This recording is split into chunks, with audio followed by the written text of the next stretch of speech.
कृषि कानूनों के विरोध में दिल्ली हरियाणा बॉर्डर पर किसानों के आंदोलन का आज 8वां दिन है। किसानों की सरकार से बातचीत भी हो रही है। इस बीच पंजाब के पूर्व सीएम और अकाली दल के नेता प्रकाश सिंह बादल ने किसानों के समर्थन में पद्म विभूषण लौटा दिया है। बादल को 2015 में ये अवार्ड मिला था। बादल की पार्टी शिरोमणि अकाली दल 22 साल से एनडीए के साथ थी, लेकिन कृषि कानूनों के विरोध में सितंबर में गठबंधन से अलग हो गई थी। उधर 40 किसानों नेताओं की सरकार के साथ विज्ञान भवन में बातचीत चल रही है। सरकार की तरफ से कृषि मंत्री नरेंद्र सिंह तोमर अध्यक्षता कर रहे हैं। मीटिंग से पहले तोमर ने कहा कि किसानों से चर्चा का सकारात्मक नतीजा निकलेगा। दक्षिण के सुपरस्टार रजनीकांत ने राजनीतिक पार्टी बनाने का ऐलान किया है। एक्टर ने 2021 का विधानसभा चुनाव लड़ने का ऐलान भी किया। रजनीकांत ने गुरुवार को कहा कि पार्टी के बारे में औपचारिक घोषणा 31 दिसंबर को की जाएगी। उन्होंने कहा कि हम कड़ी मेहनत करेंगे और जीतेंगे। रजनीकांत पिछले कई महीनों से राजनीति में सक्रिय हैं, लेकिन पहली बार उन्होंने सियासी पारी को लेकर अपने पत्ते खोले हैं।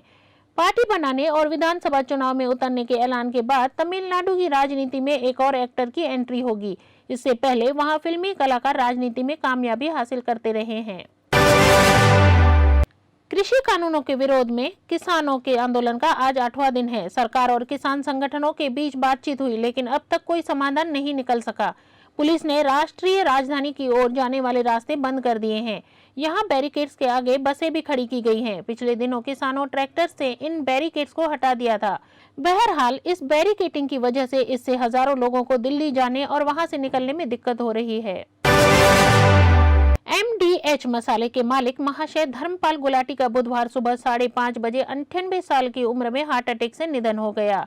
दिल्ली में पिछले 3 हफ्ते से उनका इलाज चल रहा था। आज दोपहर में उनका अंतिम संस्कार किया जाएगा। उद्योग जगत में योगदान के लिए महाशय धर्मपाल को पिछले साल पद्म विभूषण से सम्मानित किया गया था। वे कभी दिल्ली की सड़कों पर तांगा चलाते थे और फिर अरबों के कारोबारी बने। बॉलीवुड में ड्रग्स कनेक्शन की जांच कर रहे नारकोटिक्स कंट्रोल ब्यूरो ने अपने ही 2 अधिकारियों को सस्पेंड कर दिया है। उन पर ड्रग्स केस में आरोपी कॉमेडियन भारती सिंह, उनके पति हर्ष लिम्बाचिया और एक्ट्रेस दीपिका पादुकोण की मैनेजर रही करिश्मा प्रकाश की मदद करने का आरोप लगा है। NCB के जोनल डायरेक्टर समीर वानखेड़े ने दोनों अधिकारियों को सस्पेंड किया है और उनके खिलाफ जांच का आदेश दिया है। रिपोर्ट्स के मुताबिक दोनों अधिकारी कॉमेडियन भारती सिंह और उनके पति हर्ष लिम्बाचिया और दीपिका पादुकोण की मैनेजर करिश्मा प्रकाश के खिलाफ दर्ज केस में जांच अधिकारी हैं। भारतीय रिजर्व बैंक ने देश के निजी क्षेत्र के सबसे बड़े बैंक HDFC बैंक को बड़ा झटका दिया है। RBI ने कहा कि बैंक सभी डिजिटल लॉन्चिंग को रोक दे। इसमें नए क्रेडिट कार्ड भी शामिल हैं। हालांकि यह आदेश अस्थायी है। 2 सालों में बैंक के लिए यह तीसरा बड़ा झटका लगा है। स्टॉक एक्सचेंज को दी गई जानकारी में बैंक ने बताया कि 2 दिसंबर को RBI के आदेश में कहा गया कि हाल में बैंक के internet banking, mobile banking, payment utilities में लगातार कई रुकावटें आती रही हैं। यह 2 साल से यह चल रहा है। 21 नवंबर को बैंक की इंटरनेट बैंकिंग और पेमेंट सिस्टम में गड़बड़ी पाई गई थी। यह गड़बड़ी प्राइमरी डेटा सेंटर में पावर फेल होने के कारण हुई थी।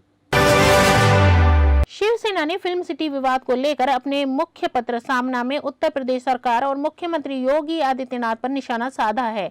गुरुवार को शिवसेना ने सामना में लिखा कि किसी के बाप की हिम्मत नहीं है वो फिल्म सिटी ले जाए। मंगलवार और बुधवार को योगी की फिल्म जगत से जुड़े लोगों के साथ हुई मुलाकात के बाद से शिवसेना लगातार हमलावर है। सामना में शिवसेना ने लिखा, उत्तर प्रदेश के मुख्यमंत्री योगी आदित्यनाथ दिल से साधु महात्मा हैं। इन साधु महात्मा का मुंबई माया नगरी में आगमन हुआ और वे समुद्र तट पर स्थित ओबेरॉय ट्राइडेंट मठ में ठहरे हैं। साधु महाराज का माया नगरी में आने का मूल मकसद है कि मुंबई की फिल्म सिटी को उत्तर प्रदेश ले जाया जाए। हम महाराष्ट्र से कुछ भी ले जाने नहीं देंगे।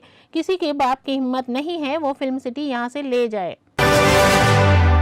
वनडे सीरीज गंवाने के बाद अब T20 में टीम इंडिया का सामना ऑस्ट्रेलियाई चुनौती होगी। दोनों टीमों के बीच 4 दिसंबर से 3 मैच की सीरीज खेली जाएगी। पहला मुकाबला शुक्रवार को कैनबरा में खेला जाएगा। T20 में ऑस्ट्रेलिया के खिलाफ भारत का रिकॉर्ड शानदार है। पिछले 12 साल से भारत वहां कोई सीरीज नहीं हारा है। इससे पहले फरवरी 2008 में भारत को यहां हार का सामना करना पड़ा था। पिछली बार 2018 में जब भारत ने ऑस्ट्रेलिया का दौरा किया था तब सीरीज 1-1 से बराबर रही थी। वहीं 4 साल पहले भारत ने ऑस्ट्रेलिया के खिलाफ 3-0 से क्लीन स्वीप किया था। तब टीम की कमान महेंद्र सिंह धोनी के हाथों में थी।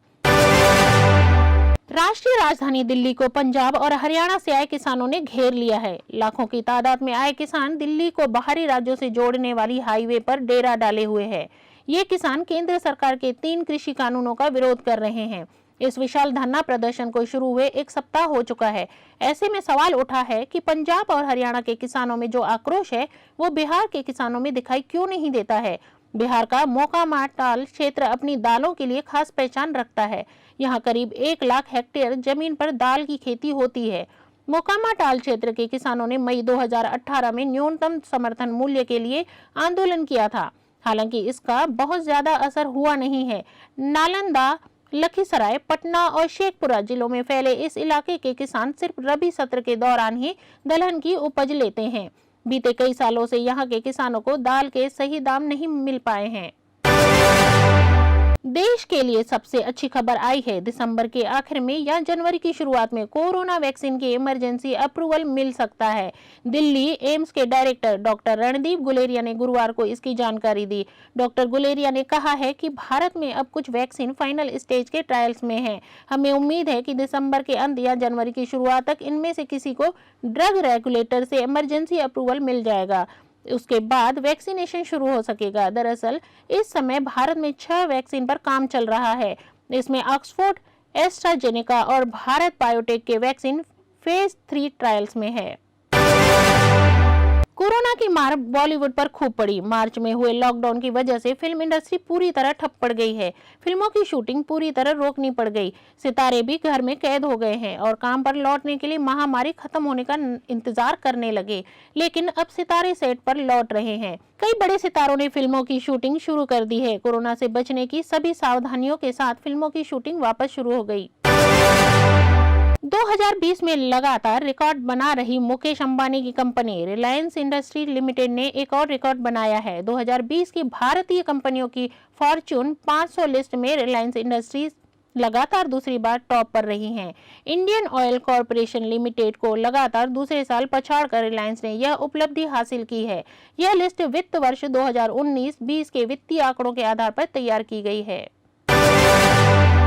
विकिपीडिया पर जम्मू कश्मीर का गलत नक्शा दिखाने पर भारत सरकार ने सख्त रुख अख्तियार कर लिया है। Ministry of electronics and information technology ने आईटी एक्ट 2000 की धारा 69A के तहत विकिपीडिया को तुरंत उस लिंक को हटाने का निर्देश दिया है जिसमें जम्मू कश्मीर का गलत नक्शा दिखाया गया है। छत्तीसगढ़ के बीजापुर नक्सलियों ने बुधवार देर रात 2 ग्रामीणों की हत्या कर दी है। दोनों ग्रामीणों का शव गांव के पास ही पड़ा मिला है। नक्सलियों ने ग्रामीणों पर पुलिस का मुखबिरी होने का आरोप लगाया है। हालांकि घटना की आधिकारिक पुष्टि नहीं हुई है। मामला गंगालूर थाना क्षेत्र के 2 अलग-अलग गांवों का बताया जा रहा है। जानकारी के मुताबिक नक्सलियों ने कमानार के हपकापारा और गायतापारा के रहने वाले सन्नू उइका और सुनील उइका की हत्या की है। बताया जा रहा है कि नक्सलियों ने दोनों ग्रामीणों को बुधवार देर रात घर से ही उनको अगवा कर ले गए थे। इसके बाद धारदार हथियार से मार डाला। हत्या के बाद दोनों के शवों को गांव के पास ही फेंक दिया गया है। छत्तीसगढ़ के बिलासपुर में चोरों ने बुधवार रात एक पान मसाले की दुकान में सेंधमारी की है। दुकान की दीवार तोड़कर चोर वहां से 15,000 रुपए के सिक्के सहित करीब 2 लाख रुपए का गुटखा और पान मसाला ले गए हैं। हालांकि अभी नुकसान का पूरी तरह से आकलन नहीं हो सका है। घटना तखतपुर थाना क्षेत्र की है। इसी तरह 5 दिन पहले चक्करभाटा क्षेत्र में भी चोरी हुई थी। छत्तीसगढ़ के बस्तर में आदिवासी होनहार बच्चों का भविष्य अब उनकी परिस्थितियां और आर्थिक स्थितियां खराब नहीं कर सकेंगी। ऐसे बच्चों को मुख्यमंत्री भूपेश बघेल का साथ मिला है। नीट में क्वालिफाई करने वाली 2 छात्राएं प्राइवेट कॉलेज से पढ़ाई करेंगी। इनकी पढ़ाई का सारा खर्च भी राज्य सरकार उठाएंगी। दोनों छात्राएं नेटवर्क समस्या के चलते रजिस्ट्रेशन और काउंसलिंग से वंचित रह गई थी। धान खरीदी के महापर्व की शुरुआत के 2 दिनों के भीतर प्रदेश भर के 70,000 किसानों ने न्यूनतम समर्थन मूल्य पर अपने फसल बेचे हैं। किसानों ने कुल 2,29,675 टन धान की बिक्री की है। सबसे ज्यादा धान खरीदी महासमुंद जिले में हुई थी, जहां पर 25,068 टन धान की आवक हुई है। राज्य के किसानों को नुकसान न हो, इसलिए राज्य की सीमाओं पर चौकसी बढ़ा दी गई है। अकेले कबीरधाम जिले में ही अवैध धान का परिवहन रोकने 22 चेक पोस्ट बनाए गए हैं। कवर्धा की तरह बिलासपुर जिले के कलेक्टर व एसपी भी सीमाओं की लगातार निगरानी कर रहे हैं। छत्तीसगढ़ में 1 दिसंबर से शुरू हुई धान खरीदी के महाअभियान की व्यवस्थाएं दूसरे दिन ही चरमरा गई। धमतरी के दुगली में धान खरीदी केंद्र खोले जाने की मांग को लेकर जहां किसानों का 2 दिन से प्रदर्शन जारी है, वहीं अब कवर्धा में भी बुधवार को किसानों ने मोर्चा खोल दिया। पंजीयन निरस्त होने से भड़के किसानों ने छत्तीसगढ़ मध्य प्रदेश मार्ग पर जाम लगा दिया। उधर महासमुंद में भी किसानों ने सोसाइटी के गेट पर ताला जड़ा है। मुख्यमंत्री भूपेश बघेल ने छत्तीसगढ़ से खरीफ वर्ष 2020-21 में समर्थन मूल्य पर उपार्जित किए जा रहे धान का समय पर कस्टम मिलिंग कराने के संबंध में केंद्रीय खाद्य मंत्री पीयूष गोयल को पत्र लिखा है। उन्होंने पत्र में राज्य की कस्टम मिलिंग की क्षमता का उल्लेख करते हुए केंद्रीय पूल के अंतर्गत भारतीय खाद्य निगम में 26 लाख मैट्रिक टन उसना चावल एवं 14 लाख मैट्रिक टन अरवा चावल उपार्जन की अनुमति देने का अनुरोध किया है। मुख्यमंत्री ने पत्र में यह भी लिखा है, राज्य में स्थापित 400 उसना राइस मिलों की उसना मिलिंग क्षमता 5.68 लाख मैट्रिक टन प्रति माह और 1504 अरवा मिलों की अरवा मिलिंग क्षमता 18.83 लाख मैट्रिक टन प्रति माह है। इसे ध्यान में रखते हुए खरीफ वर्ष 2020-21 में भारतीय खाद्य निगम में 26 लाख मैट्रिक टन उसना चावल एवं 14 लाख मैट्रिक टन अरवा चावल उपार्जन की अनुमति दी जाए। छत्तीसगढ़ के रायपुर में चाकूबाजी की घटनाएं रुकने का नाम नहीं ले रही है। अब पुरानी बस्ती क्षेत्र में एक युवक ने अपने ही दोस्त को चाकू मार दिया। दोनों के बीच रुपयों को लेन देन को लेकर विवाद हुआ था। पुलिस ने आरोपी युवक को गिरफ्तार कर लिया है, जबकि दूसरे घायल युवक को मेकाहारा में भर्ती कराया गया, जहां उसकी हालत अब पहले से बेहतर बताई जा रही है। जानकारी के मुताबिक पुरानी बस्ती के अश्विनी नगर निवासी सिद्धार्थ उइके और आकाश बांद्रे दोनों दोस्त हैं। मंगलवार देर रात सिद्धार्थ अपने घर के बाहर बैठा हुआ था। इसी दौरान आकाश भी पहुंच गया। इसी बीच रुपयों को लेकर दोनों में विवाद हो गया। बात इतनी बड़ी कि सिद्धार्थ ने अपने पास रखा चाकू निकालकर आकाश को मार दिया। शिवराज सरकार को नाथ मॉडल पसंद आ गया है। छिंदवाड़ा के मास्टर प्लान में 27 गांवों को शामिल करने के लिए कमलनाथ सरकार में प्रस्ताव तैयार किया गया था। इस बीच सरकार गिर गई, लेकिन प्रस्ताव पर इसका असर नहीं हुआ। शिवराज सरकार ने प्रस्ताव को बदलाव किए बिना मंजूरी दे दी है। नगरीय विकास एवं आवास विभाग ने इसका राजपत्र में प्रकाशन कर 9 दिसंबर तक दावे, आपत्ति व सुझाव मांगे हैं। इसके बाद छिंदवाड़ा का मास्टर प्लान तैयार किया जाएगा। विभाग के अफसरों का कहना है कि अगले साल के लिए इसे अप्रैल 2021 में लागू करने की तैयारी है। मंत्रालय सूत्रों ने बताया कि मास्टर प्लान में कमलनाथ सरकार द्वारा निवेश क्षेत्र में शामिल किए गए 27 गांवों के विकासात्मक स्वरूप पर शिवराज सरकार ने सहमति दे दी है। राजपत्र में इसका प्रकाशन करने के साथ ही नया नक्शा भी जारी किया गया है। मास्क नहीं लगाने वालों से कोविड सेंटर में सेवा कराने के गुजरात हाईकोर्ट के आदेश पर सुप्रीम कोर्ट ने एक दिन बाद ही रोक लगा दी है। सुप्रीम कोर्ट ने राज्य सरकार को आदेश दिया कि वह कोविड सेंटर्स पर मास्क और सोशल डिस्टेंसिंग की गाइडलाइन सुनिश्चित करे। सुप्रीम कोर्ट ने माना कि हाईकोर्ट का आदेश पालन करने लायक नहीं है, इससे लोग कोरोना संक्रमित हो सकते हैं। हालांकि सुप्रीम कोर्ट ने इस बात पर चिंता जताई कि लोग बिना मास्क पहने मॉल और शादी पार्टियों में जा रहे हैं। मास्क पहनने को सख्ती से लागू करना जरूरी है। भारतीय क्रिकेट कंट्रोल बोर्ड 24 दिसंबर को होने वाले एनुअल जनरल मीटिंग में आईपीएल में 2 नए फ्रेंचाइजी को शामिल करने पर फैसला ले सकता है। इसके साथ ही मीटिंग में आईसीसी में भारत के नए प्रतिनिधि और 3 नए सिलेक्टर्स के चयन पर भी फैसला हो सकता है। ऐसा माना जा रहा है कि बीसीसीआई सचिव जय शाह आईसीसी में भारत का प्रतिनिधित्व कर सकते हैं। कंट्रोवर्शियल अभिनेत्रियों में से एक सिल्क स्मिता की 2 दिसंबर को बर्थ एनिवर्सरी है। 36 साल की उम्र में सिल्क की 1996 में रहस्यमय हालातों में मौत हो गई थी। उनकी लाश घर में पंखे से झूलती पाई गई थी।